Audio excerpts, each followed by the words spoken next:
Okay, here we go. Recording. All right. So, let me just fix this real quick. See if anybody else is going to come on here. So, Jen, I kind of want to keep this kind of open, like basically how we talk. Um, Jen and I, how long we know each other? Oh, I don't know. That's a good question. It's been a couple years, right? At least, yeah. Yeah. But anyway, Jen is one of my confidants that I kind of bounce things off of if it has to do with, business and just everything that's going on. And we kind of check in on each other, different stuff. And of course, I'm in the business of the body, and I guess she's a little bit in the business of the mind. So I like to say that the two of us kind of balance each other out, so to speak. Right. And one of the things that I love about her is that you guys can probably feel the presence that she has in keeping you calm. So like you have to keep people around you. And I've always preached this all the time, that help you out. So you have to keep your village, close, and you got to keep yourself around very positive people. And I think that she's a very positive person, and she always has some good little things to do to keep you positive and makes you look at it from a different perspective than sometimes looking at it from your perspective. Doesn't mean you're wrong. It just lets you be able to see it from a different perspective. So if you just like to give yourself like a little introduction, let everybody know who you are, Yeah. and we'll go from there. Thank you. Thank you for saying all of that, Aaron. That was super sweet to hear. Truth. Yeah, I mean, I've definitely enjoyed our connection, and I find that our conversations are always fun and engaging and enlightening. I love hearing your perspective on things. Really?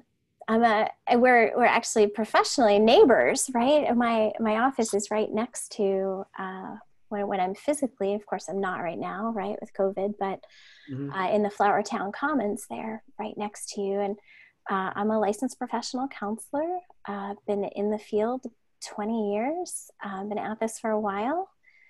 And meeting with people and hearing what they're going through. And really, I find what I do most of the time is put things just in a grounded human perspective for people. I think we live in a time where if we're struggling, it feels like maybe we're not doing it right.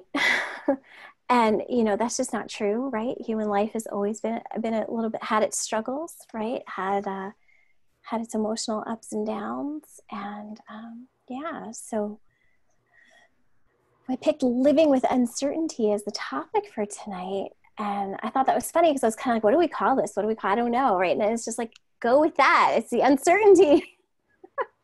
And I'm actually tired of saying that, but I mean, it is what it is. I mean, what else are you going to call it? Yeah. You know what I'm saying? What else are you going to call it?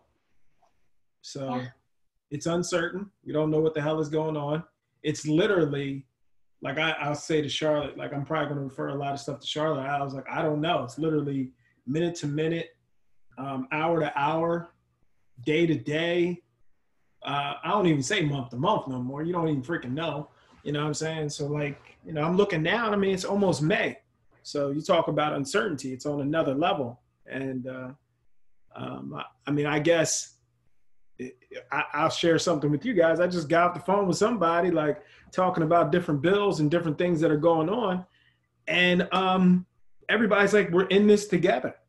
That's right. That's been like the number one thing. Like if I talk to my landlord, if I talk to my lawyer, if I talk to different people, they're all like, everybody's going through the same thing. Everybody is making incredible sacrifices. Everybody is dealing with the same thing. But what I find that's so hard is like, at least you have something to look forward to, or you have, okay, like let's just say right now they're saying May 15th, we can open up.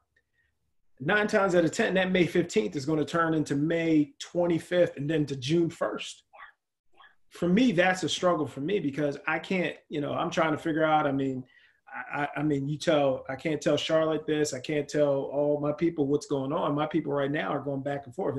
Aaron, I miss the gym. Like, I mean, I know I talked to Aaron, who's on here right now. Aaron's like, I miss being around people. Like me, I'm losing my drug right now.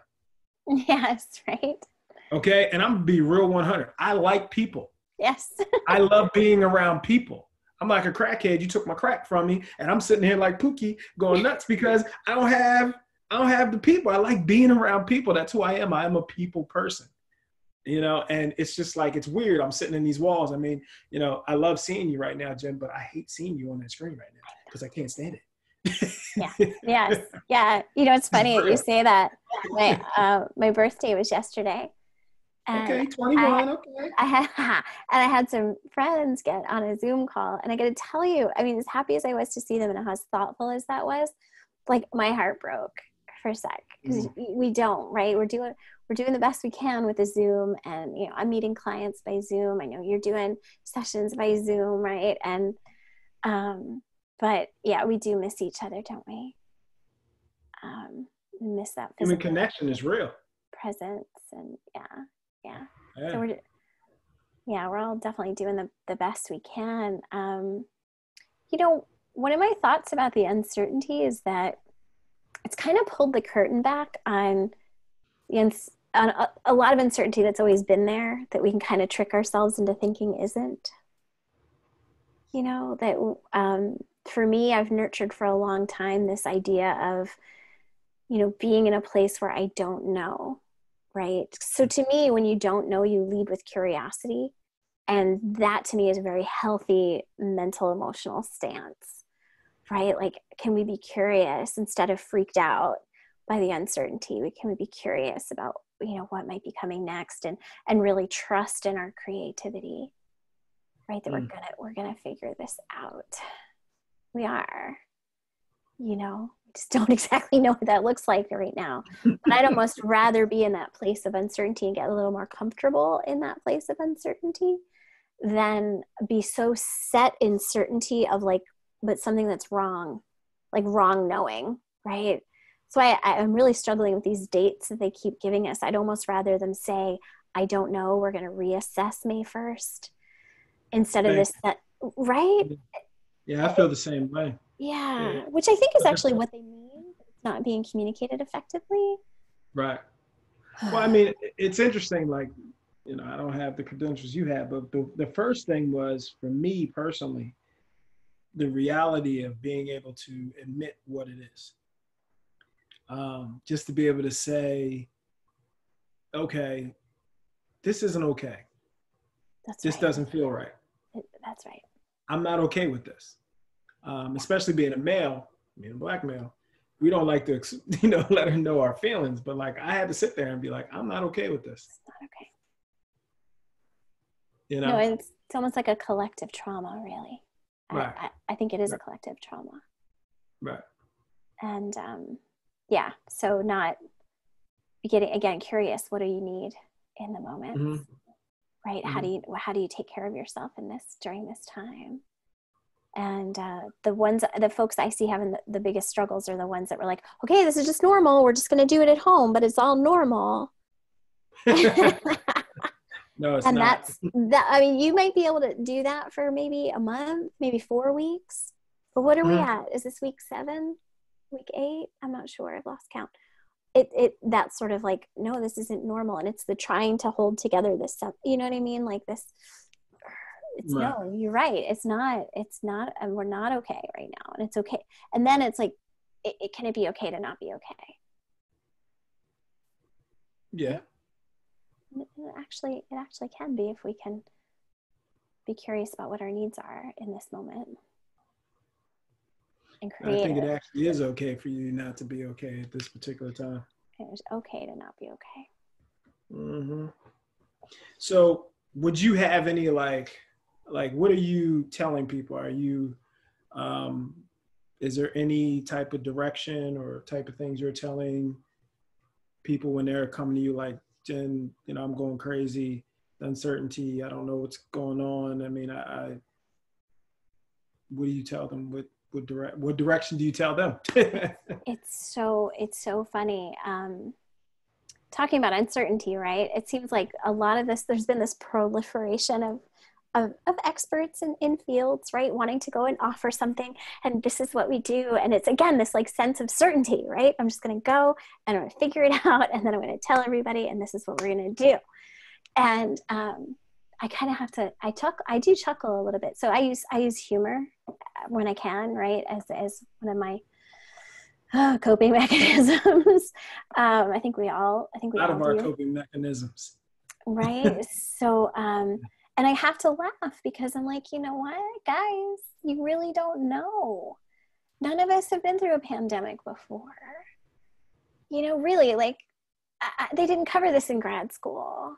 Like, I don't know. So where I start with embracing that not knowingness. And can we make some space for that? And can we kind of get back really to our roots? I mean, we sort of live in a time where there is so much certainty. You know, we know generally when we go to the grocery store, we can get strawberries if we want them any old time of year. And that's odd for humans, okay? Like I think the toilet paper thing made me laugh, but I think it's in our bones, this idea. It's not that long ago that we had to prepare for winter, you know, and we had to really take care of ourselves in a different way. So I think we've kind of lost a little bit of that because we can get into our cars and go anywhere and pretty much pick up anything except for right now, right? So it's kind of set us back, but we know, you know, what we need, and there's lots of neighbors helping neighbors. So, but the only thing, here's the thing, we know what we need when we can go ask it from ourselves. So when someone comes to me, just to answer your question, I'm kind of long-winded tonight, I'm sorry, it's been a long day. I have people go inside, right? And I call it the how the hell are you check-in.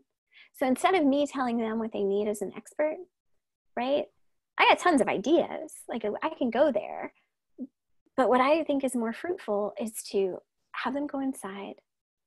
And it's kind of like a seek your truth so you can speak your truth thing, right? Like feeling your way into what's arising for you right now. What do you need? And to approach yourself with kindness and curiosity. So the how the hell are you check-in is kind of like you haven't seen an old friend in a really long time. And you're like, oh my God, how the hell are you? And like, you really want to know. It's not like one of those, I'm fine. Like, you really want to know, like, dude, what has been going on with you? and no that BS behind it. Right. Right. You don't want the BS. So, and you want a real answer. So if you go inside, I mean, I was at my birthday yesterday, right? So I was supposed to be all happy. I saw everybody and I just wanted to cry. So in that moment, it was really like, wow, you know, I'm noticing this like clenching and you know, and this, it's all love. I mean, ultimately it all boils down to love, right? I felt my friends looking at me and from the Zoom and I'm just like, guys, I want to hug you, you know? And it's about being authentic. It's about being real with ourselves, turning towards ourselves with friendliness, right? Because what do we usually do? Come on, you know, you got it. You just got to keep moving, you know, I mean, keep going. And really, that's when we break down, right? Because we're ignoring the things that we might be needing, including emotional expression, right? I mean, for a human, we need to have the whole gamut of healthy expression of emotions. And so we're living in a time where it's like, I don't want sadness. I don't want upset. If ever, you know, I'm doing something wrong if I'm not happy all the time. And that's just a big collective lie we've all kind of been living under. I believe that. You know? I think everybody's saying, you know, trying to stay positive. It's a difference between being positive and optimistic and all that stuff. That's okay. But then sometimes you kind of can't, you can tell me I'm saying this wrong. It's almost like kind of going through the grief process, but you got to go through the whole thing. But it's almost like you're just bullshitting and trying to act like this didn't happen, but you have to acknowledge it. And then you have to say, okay, it's okay for me to feel the way it feels. Like I'm sitting there and the other day, like, I'm gonna be honest with you, and I'm sorry, I may use some language here, be okay. Like I was on the phone, I was on a Zoom one-on-one session with one of my clients. And she was like, I was like, hey, how you doing? She was like, you know, I'm okay, this, that, and the other thing. And I was just like, she's like, hey, Aaron, how you doing? I was like, you really want to know how I'm doing? And I dropped the F-bomb and I just said, this really effing sucks. I said, I'm gonna be real 100 with you. I mean, I love seeing you. I hate, you know, this is great, but this really freaking sucks. I have no problem saying it now. You know what I'm saying? But yeah, I'm gonna make the best out of it, not positive. but it still sucks. That's not positive or optimistic. It's okay. Interesting, right? So there's this, you know, I think what you're hitting at is this idea of when we're not authentic and we're not going to own that because that would be negative over here. What we've got what we call toxic positivity. which is so hell-bent on being positive that it's not going to acknowledge the shit and the muck, which is a part of a human life.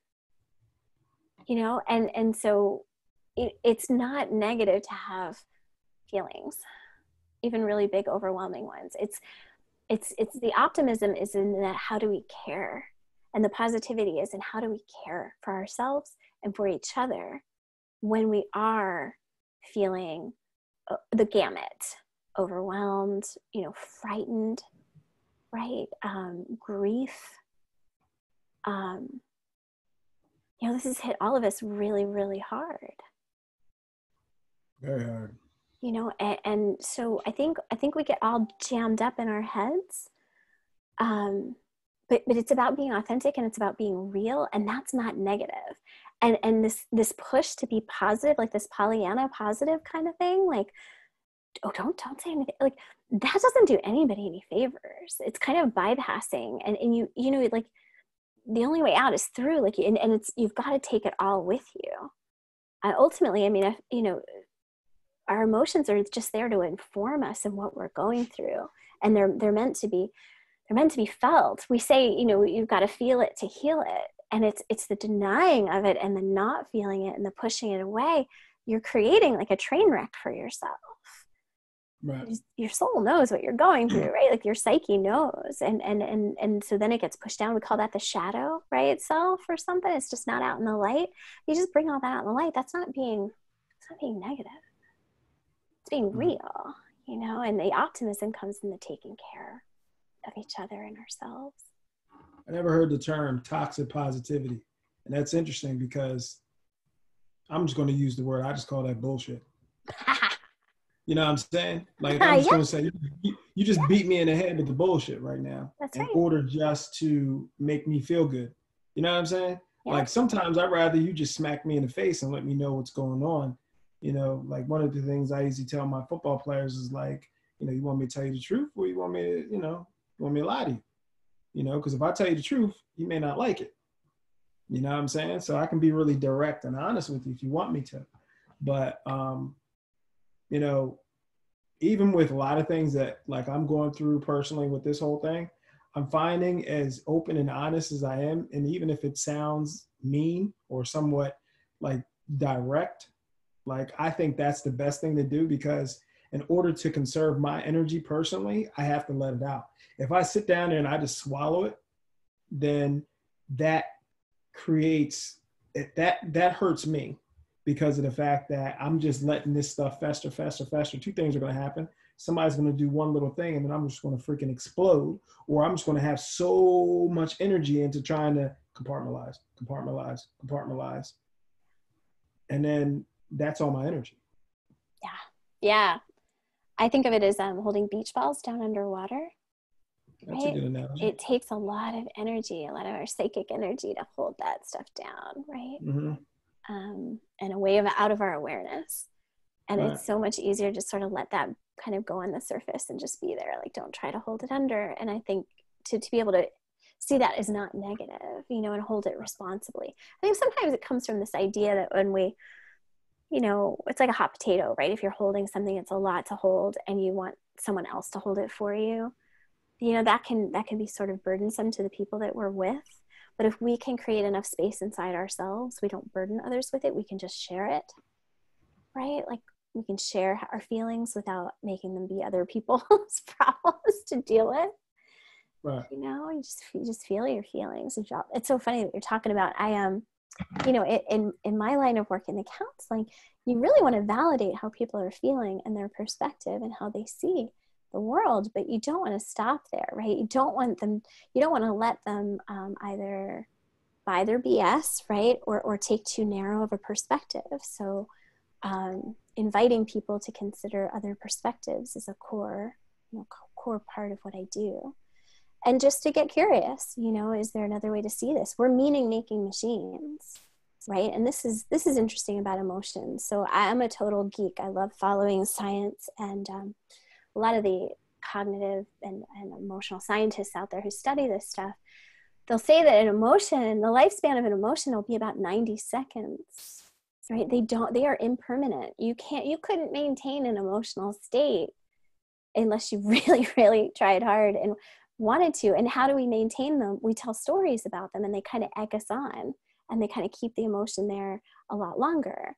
And the story is not always true. The feeling is, right? But feelings aren't facts. Feeling is the brain's way of making up a story to explain its experience. And sometimes we get stories handed to us from other people about ourselves or about the world. Sometimes we make them up ourselves. It's always good to like feel the feeling, but kind of hold the story a little lightly and even question the story, question the belief, right? Because often, as we find, especially in such uncertain times as right now, it changes minute to minute. You know, and often it's such a relief sometimes to be uncertain, because how often do we buy with so much certainty a story that doesn't serve us? Gotcha. You know what I'm saying? Yeah, I got you. Yeah. So, it seems like one of the things that, and this is another conversation, because I feel like when you're a trainer, a bartender or a hairdresser, you tend to be more than just a coach or a trainer with your clients. And one of the biggest things that I hear my clients talk about is with their kids. What do you tell your children? And then the other piece would be because the parent might be putting on that facade for the children. Everything's going to be great. Oh my God. Everything's going to be great. Yeah. But then to the husband or to the wife, they could be taking it out on them or not being able to articulate because they can't. That's just things that I see. Yeah. You know what I mean? Sometimes like I've heard some of my clients just be like, I'm tired of hearing exactly, it's going to be okay. I know it's not going to be okay. It's going to get freaking worse before it gets better or whatever. I mean, do you tell your kids this? Like, I'm a parent, like my daughter's 18, so she's older, but like, she's a senior, and I'm a very direct parent. Like, I'm not a sugarcoat parent. I'm not a parent that'll sit down and be like, oh, it's going to be great. No, listen, kids, it effing sucks. All right, this sucks. That person sucks. This is horrible. This is this is how it's going to be. Hey kid, it's going to get 10 times worse. Like it is. Like I'm like kind of like that. We got to buckle down and hold on. Like yes. That's the conversation. Like I'm that type of parent. Like I'm gonna be like, I'm just going to hit you with it. I'm not going to sit down there and be like, I'm not rubbing you back. Now, my daughter respects that and she kind of understands that a little bit because she knows used to. If you started not doing that, she probably gets scared, right? Right. If I went over and hugged her, be like, "Oh, baby, it's gonna be okay." And she's a senior, and she's freaked out. Right. And she even looked at me. She's a senior. Yeah. Yeah. She vented to me. Charlotte would laugh because she was freaking out one time when she was on FaceTime with me. Dad, I can't believe it. You're not listening to me. See, and that's usually how I am because I'll sit there and be like, "Listen, kid, I don't know what to tell you.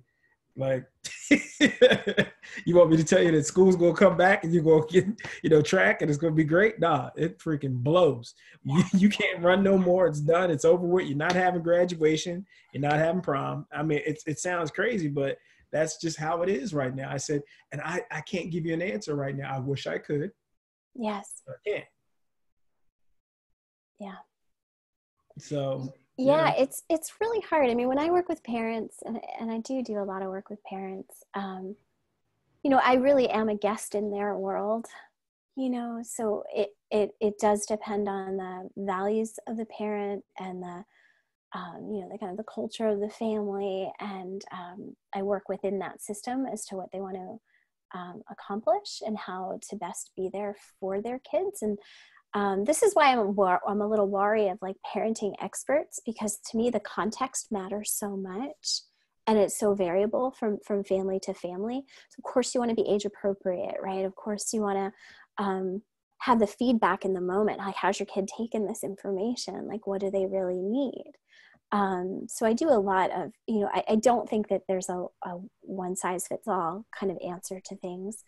I mean, I can share with you what I tell my kids and what's worked for us. a couple of things. I do think that as parents, it's important for us to hold that calm, right? Breathe. And in order to be able to do that, we have to have someone holding space for us. So there has to have been either a friend or someone that you could talk to, vent, get your your ideas out, really kind of go through your own fear with, so that you're not bringing that fear to your kids. And, I'm a therapist. You could certainly do this with a therapist. It doesn't have to be a therapist. It could be a trusted friend, family member, but someone holding space for you to have your reactions as a parent, so that when you do show up with your kid, you can be pretty grounded, and those feelings, instead of being so raw, can be somewhat digested, right? Emotions are contagious, and it's often the person holding the stronger emotion, or holding the emotion with more strength. So, and it's kind of hard to describe, but it's not necessarily, the intensity of the emotion, it's how steady you're holding it. So, when I have someone come in my office that's very agitated or upset, if I can sort of push my calm out and invite them into my calm, I have to make sure I'm holding that calm pretty solid. Around at my house, we do a lot with like respecting the mystery of things. I call it bowing to the mystery. So I've cultivated with my kids from a pretty young age that there are some things that we just can't know, we don't know, but we can trust it. Kind of like nature, we can just sort of trust, and especially with big topics like death and, how's my life going to turn out, or what's going on in the world. I was just talking with my daughter about, and there's that great Fred Rogers quote, right? Like when disasters are happening, like look for the helpers. My kids get real upset about environmental concerns, and like look for the people who are working on the problem. What problems do you want to solve when you get older? When it came to this COVID thing, my family was hit really hard at first. We lost 4 family members in early March. These are my cousins. These are extended family members. So, it's a tricky thing. It's like, what do you mean by the word okay? Like when you say, hey, we're going to be okay, that okay, does include that there's loss here, and being with that in a calm way, with our kids is really important. And again, this uncertainty, how do we ground ourselves in uncertainty? Like how are we able to hold that, instead of, it's such an empty promise, right? That it's like, oh, it's all going to be okay, don't worry about it. It's more like, it will be okay. We don't know what's going to happen. How do we support each other? What do you need moment to moment? And let's ground in taking care of our bodies. Let's get water. Let's make sure, we're stretching and exercising our bodies, going out for walks, So I don't think there's a one size fits all kind of answer. I do think there are some basics that we all need to take care of, right? Really listening to each other and seeing what we need. So you wouldn't say like, this is the one thing I do like about you. You never say like it's a cookie cutter thing. You say this may work for this family, this may work for your family, this may work for my family. Absolutely. And I'm also a firm believer doing the total opposite of what you normally do, just to flip the script. Innovate, experiment. That's what I call it. You gotta flip the script. Yeah. So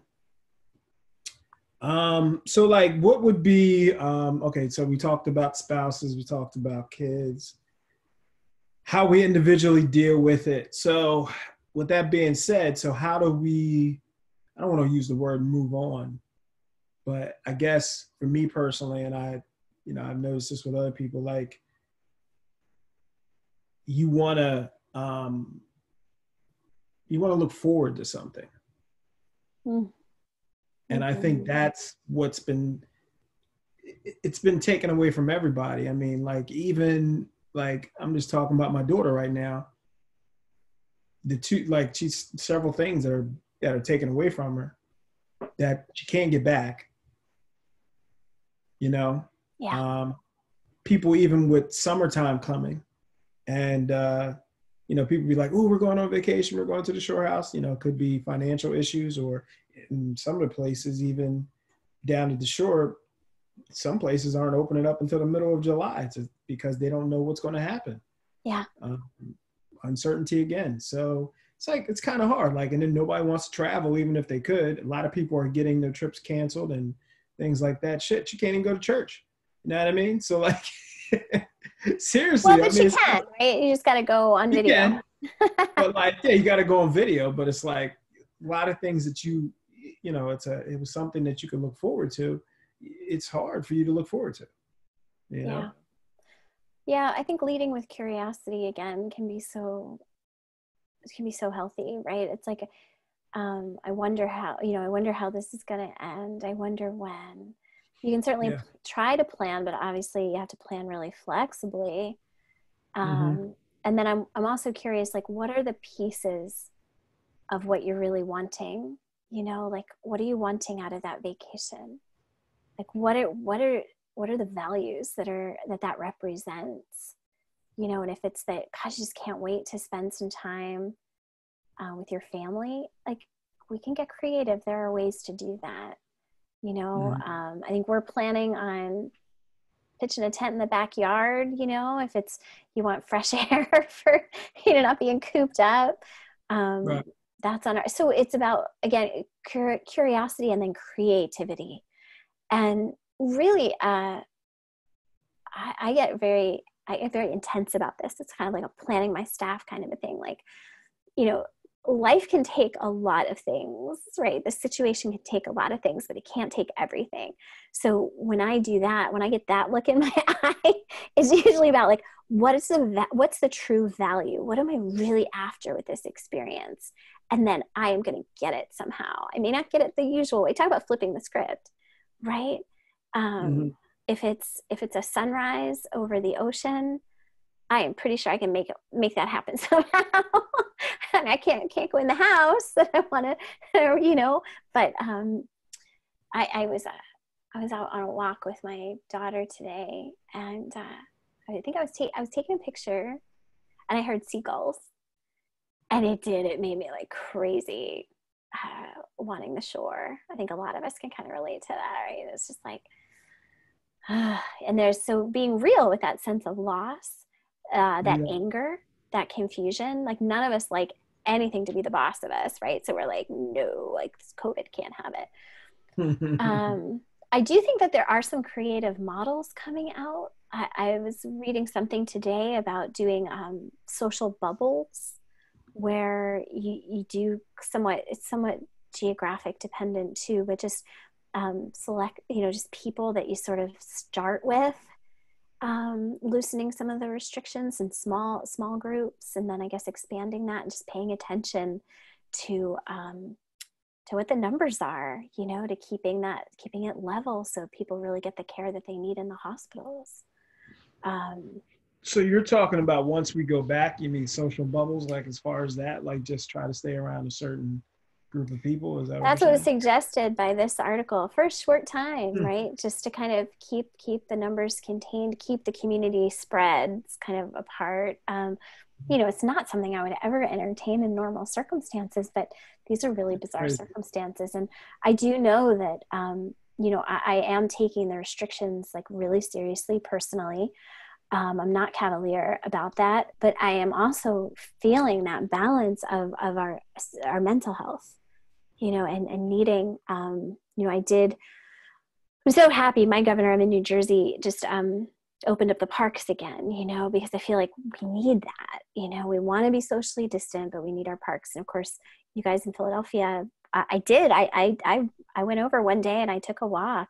So in 7 weeks, I did it once and I had my mask on, but, you know, I visited the Wissahickon because I know for me, like I sorely miss that nature exposure and the hiking. And I didn't get to hug her, but I met up with a friend, you know, and it's weird to have to stay 6 feet apart, but and creativity and balancing out what our needs are. Yeah. It's interesting because today, you know, I had a Zoom call with my my football team. As you guys know, I'm a strength and conditioning coach at SCH. And, you know, I was just like, you know, watching all the kids, like they looked crazy. Like they're sitting there like, you know, I let kids basically talk the way they want to talk. And they're like, yeah, coach, this is horrible. blah, blah, blah. And, of course I said to them, hey, dude, hey, love you and miss you. You know what I mean? But I said, guys, I need you to be, I was using football terminologies like, you gotta keep your head on a swivel. We're gonna be pivoting like an MFer. And I'm gonna tell you this right now because I don't know what's gonna go on, but I need you to keep this open mind because listen, football is gonna be affected. Y'all might be getting your fever's getting your temperature getting taken every day. Yeah. You know what I'm saying? And I said, God forbid, if one of you guys gets it, then what happens? We forfeit the game for the week. I mean, these are things that may just actually happen. And I mean, that's football. I don't even want to think about what's going to happen in wrestling. You know what I'm saying?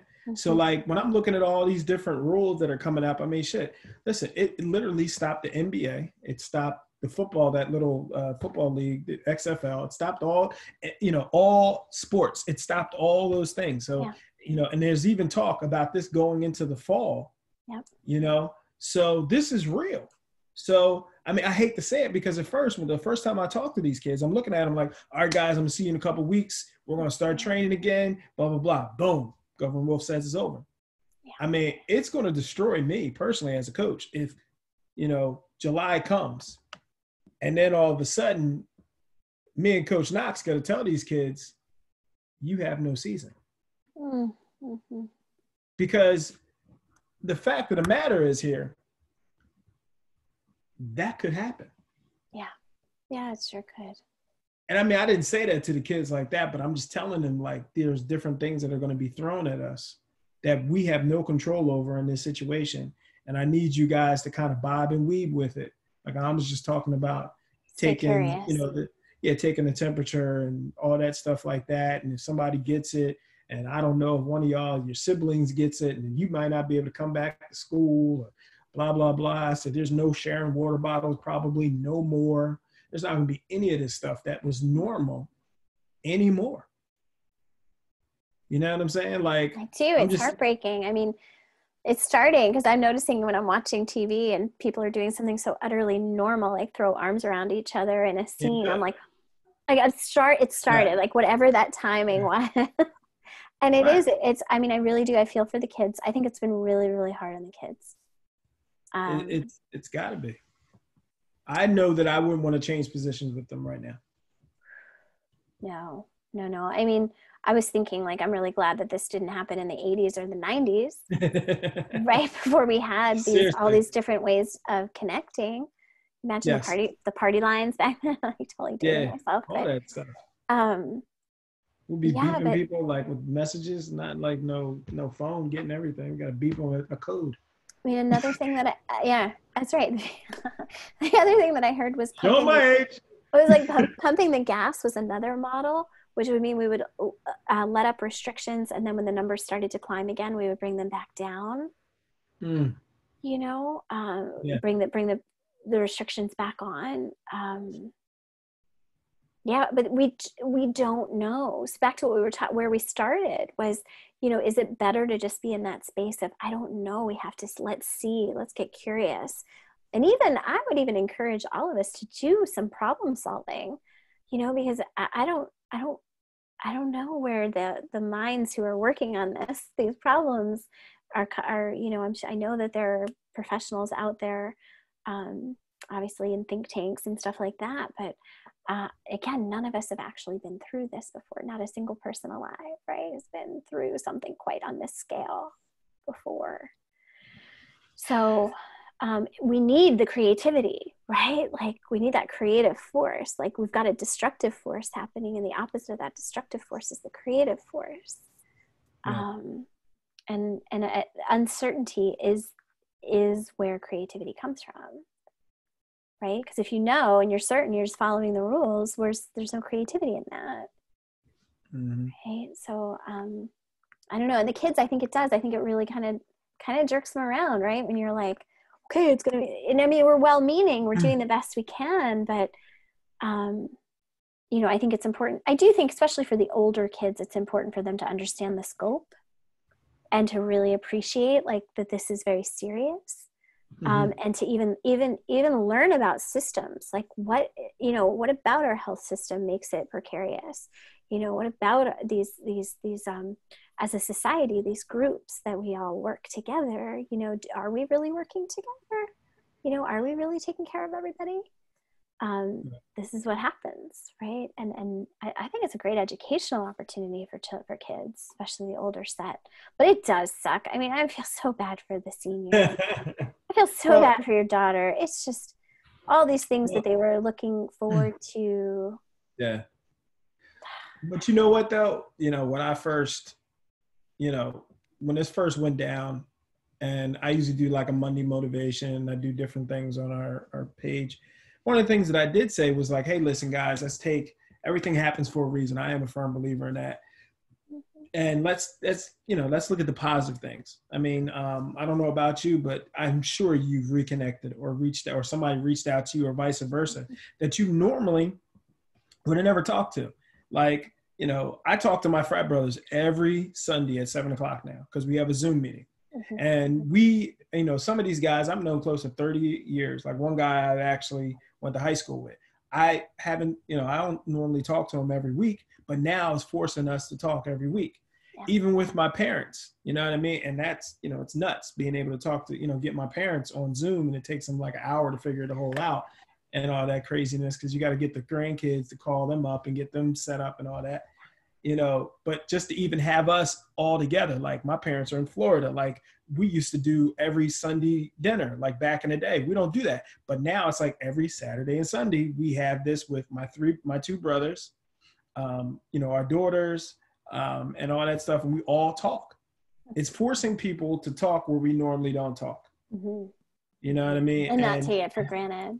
Right? Yeah, that's the positive thing about it. But like, you know, yeah, I miss my A-game family, and I'm giving everybody virtual fist pumps and high fives and stuff on Zooms. You know, I just like to see people. When I see people, I'm like, oh my God, Jackie, oh my God, Aaron, you know, I haven't seen you. Like, I mean, I miss people. Like I said, that's my drug, it's my crack. And, but I think that's the good thing because I think people are I'm checking in on people too. I haven't seen in a while. Like, yo, you all right? Like, I know you've been sick a couple times, you're taking, you know, things like that. People call me up like, hey, Aaron, you know, you got a gym. I know you had to close down. What's going on? You all right? You know, and honestly, like, it depends on who it is. I say, hey, I'm good. Or I just say I'm effing insane. Or, you know, or my smart comment is I always say, I'm living a dream. Which dream? Yeah. Which nope, day? Still there. Shit. Still there. Shit. Still there. Yeah. Ask me how I'm doing. That's the positive thing that I take from this whole thing is even like, and also seeing, you know, the doctors, the nurses, you're seeing them step up and going above and beyond. And you're seeing even the people in the community that are going above and beyond and looking out for each other. I mean, I am seeing a lot of generosity where I would have never seen it.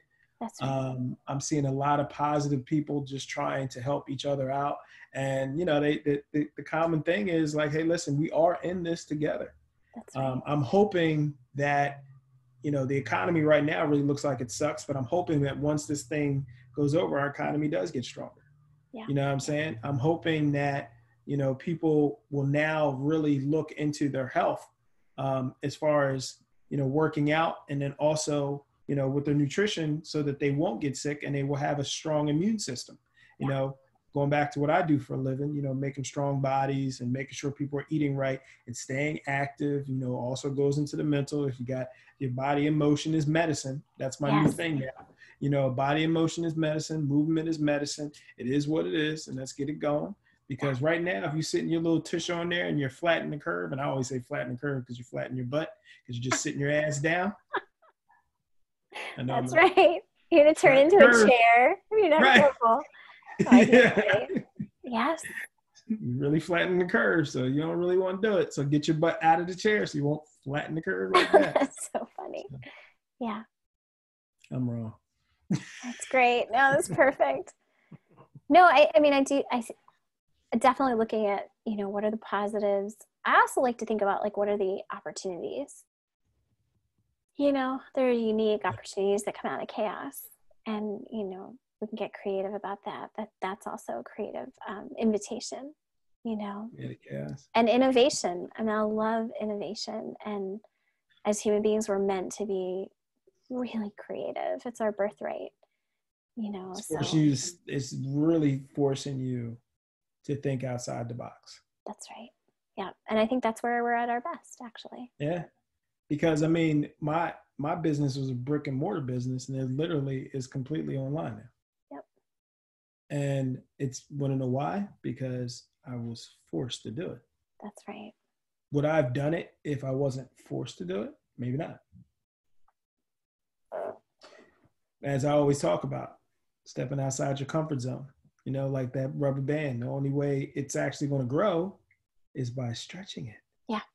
No, I totally hear you. I'm laughing because I went to online a year ago. Mm-hmm. And it was kind of an early adopter, and it was funny. You know, both fears that I had, but then also fears that people, you know, traditionally it is brick and mortar, you know, it is face to face. And then just some of the things, like there were, you know, a year ago, there was certain things like you couldn't do certain things on video. And now that everybody has to, guess what? All that innovation is there, and everybody's adapting and making it happen. So it is, I don't know. I do think that ultimately there is a sort of freshness. And to me, that's out of the box thinking. It's that fresh thinking, right? That flipping the script and just really being innovative and, again, creative in this, right? And if we can boil that down into what our values are, what we really care about, what really needs to be done, and we can think more broadly about each other. I think it's also, while I wouldn't wish this on any of us, it's again, I can be really curious about how this is going to all turn out. I'm very curious how this is all going to turn out. I know. And the answer's out there. I mean, we will live our way into the answer. We can't see it from here, and that freaks us out. But, you know, the time is going to go, right? Like a year is going to come, and we're going to be able to look back and you know, on our Facebook feed, it'll show this little memory, right? And we'll know a lot more. Like it's going to come to us. Like, I think ultimately it will be satisfied. And that's what I like to keep in mind, you know, all these questions and uncertainties that we have, they will eventually be satisfied, but we will live our way into the answer, is a beautiful Rilke quote. So I don't want to keep you on here all the time, and I know you're busy, you know, with the kids, and you know, it's always a pleasure. Stuff. Always but I always love talking to you. So I don't know, Charlotte and Aaron, if you know, you can tell why I talk to this lovely lady here. She keeps me on a straight and narrow. It's also funny because she has this little sweet voice, and she drops the F-bomb. I love it. So this is really, really helpful. And you know, I just identify with so much. You're saying Aaron and I both have seniors in high school. They're in the same class, actually. And my dad passed away in this craziness. It wasn't from the virus, but, you know, because of it, I wasn't able to be with him. And, you know, it's just been Aaron, I'm so sorry to hear that. Yeah, I'm so sorry to hear that. That has been a really harsh reality of not being able to grieve together. So I really appreciate your time and your perspective. Hey, Aaron, now that you're right there, do you think this is something that our community, because you know how like it is, sometimes people don't like to express themselves in a forum. Do you think that this might be something, you know, maybe we should do on a weekly basis or every 2 weeks or something like that, or maybe do more of a Facebook Live, maybe let her just do a Facebook Live or something? What do you think? Well, Zoom is nicer because you could have live question and answer, whereas Facebook Live, you know, is just like, it's harder because you're trying to watch the feed of questions, I think, anyway. Gotcha. I like the interaction better. Yeah, I do really feel like our community needs this. You know, we're all grieving the loss of many things. Right. I mean, if Jenny's up to it, I would definitely invite her next week, and then maybe we can, you know, Charlotte, get it out there, and then maybe Erin can write about her experience today and then let more people know about it. Because even like with her and Dr. Steve and people like that that are really, really down to earth people. If you notice, I'm always going to put you guys together with some really down to earth people that keep it real on a basic level. Like, she's not going to shout out all these big words and make it really complicated. She's going to tell you like it is. So, yeah. So I would love to have you next week or whenever your schedule permits, and we can get you back and get you started. It's a pleasure. I'm always happy to connect and to be here. Anyway, right? We're all in this together. So. Yes. Thank you so much. Yeah. Oh, you're welcome. My pleasure. All right. Take I got care, nothing but love everybody. for all y'all, and I will see you. Okay. Thank Bye, you. dears. Good Bye. night. Yeah. Good night. Good night. Let's do the